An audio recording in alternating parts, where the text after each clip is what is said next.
Bom dia, gente. Hoje, na nossa aula de ciências, nós vamos falar sobre a matéria. Propriedades da matéria. Matéria é tudo aquilo que ocupa lugar no espaço e apresenta peso, ou seja, tudo aquilo que tem volume e massa.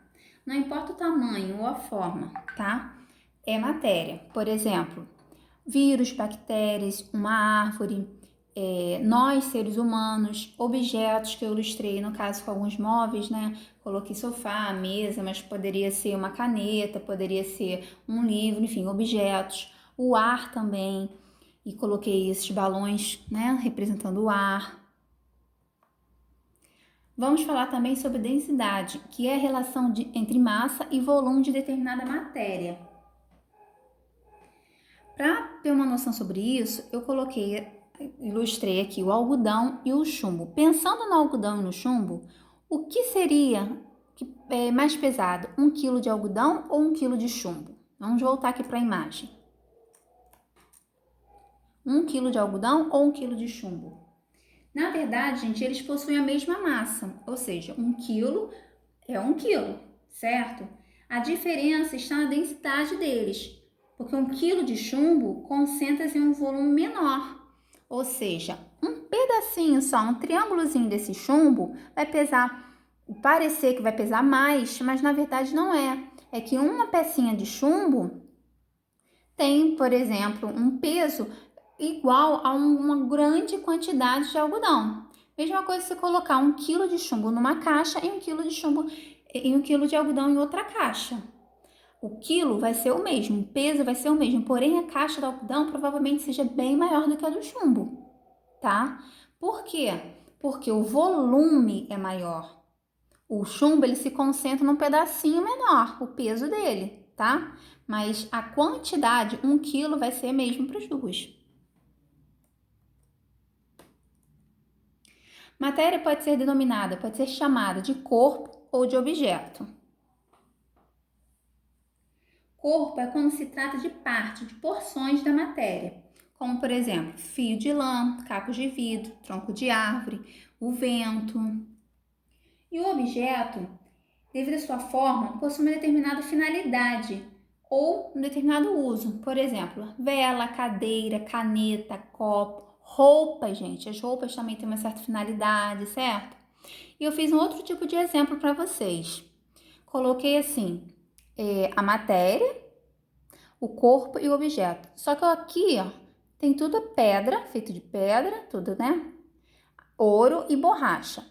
Então, o corpo, um pedaço de pedra e aqui uma porção, né? Um pedaço de ouro, um pedaço de borracha. O objeto, essa pia de cozinha foi feita de pedra. Essa aliança foi feita de ouro e o pneu foi feito de borracha. Só para vocês entenderem um pouquinho como seria a matéria, o corpo e o objeto. Agora nós vamos falar sobre os estados físicos da matéria. Vamos começar falando sobre o estado sólido. O sólido é o estado em que as partículas, as moléculas, formam a matéria e apresentam maior concentração das moléculas, estão bem próximas, bem juntinhas, elas não se deslocam, a não ser que sejam aquecidas, né? Aí, por exemplo, o gelo vai derreter. Então, elas, tá vendo? São as moléculas aqui, ó. Gente, moléculas é o conjunto de átomos, e átomos é o que forma a matéria, tá? Aqui, olha só como é que são bem juntinhas, por isso que é sólido. Agora vamos observar como são as moléculas no líquido. Tá vendo? Já tem um pouquinho de espaço entre elas. E o líquido, o que acontece com ele? Por exemplo, a água. Se colocar água dentro de um copo, ele vai ter a forma do copo. Se colocar essa água numa jarra, vai ficar com a forma da jarra. E assim, vai variando a forma de acordo com o recipiente que ela for colocada. Agora observe novamente as moléculas.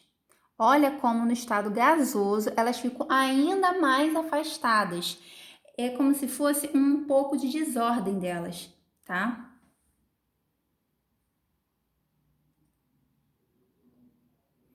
Propriedades gerais da matéria. Massa. A massa é a quantidade de matéria de um corpo. Coloquei como exemplo para vocês peso de uma pessoa, peso de alimentos e coloquei também as principais unidades de medidas da massa, como por exemplo o quilo, a grama, mas também temos miligramas, temos outros também, certo? Vamos falar também, dentro de propriedades gerais da matéria, volume. Volume é a medida do espaço que um corpo ocupa, tá? É líquido, né? O volume tá líquido ali no caso.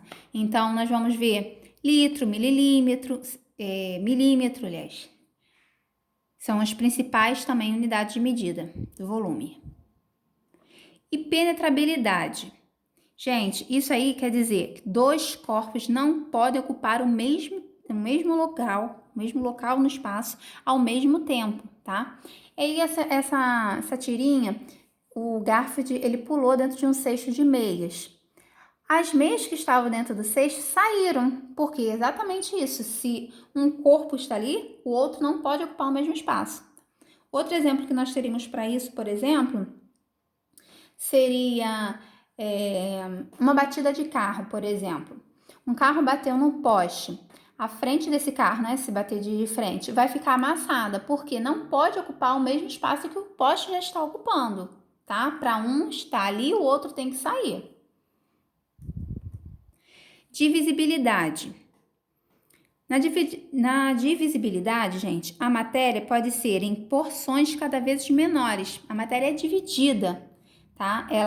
A matéria é dividida. Por exemplo, um copo de vidro quebrado, né? São fragmentos de vidro, pedra quebrada, concha quebrada. Então, quando o objeto pode ser quebrado várias vezes, em várias porções, é a divisibilidade.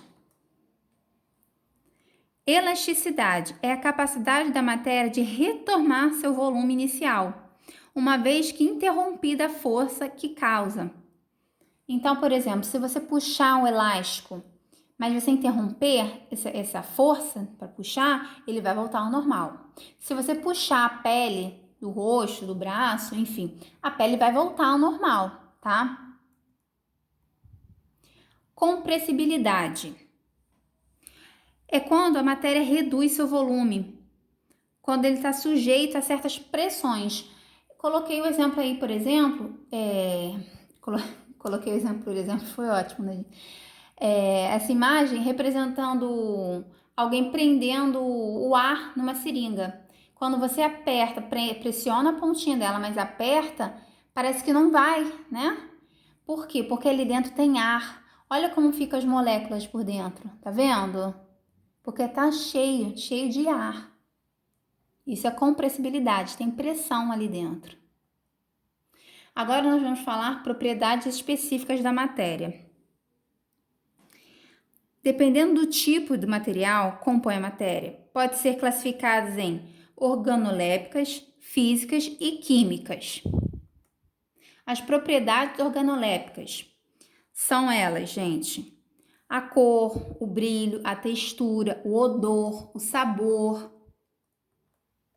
As propriedades físicas, elas estão ligadas aos fenômenos físicos, como por exemplo, o ponto de fusão, ebulição, liquefação e a densidade, que nós já vimos antes, que é a relação da massa e de volume. E as propriedades químicas são responsáveis pelas transformações que cada substância pode sofrer. Coloquei algum exemplo de combustão, que seria a queima. No caso aí eu coloquei a queima de um palito de fósforo, mas pode ser queima de outros objetos, né?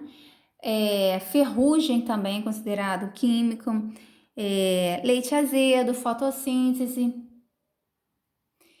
E, bom, espero que vocês tenham entendido, compreendido. Leiam o nosso livro na página 56, 57, 58, está todo esse conteúdo e qualquer coisa é só me perguntar.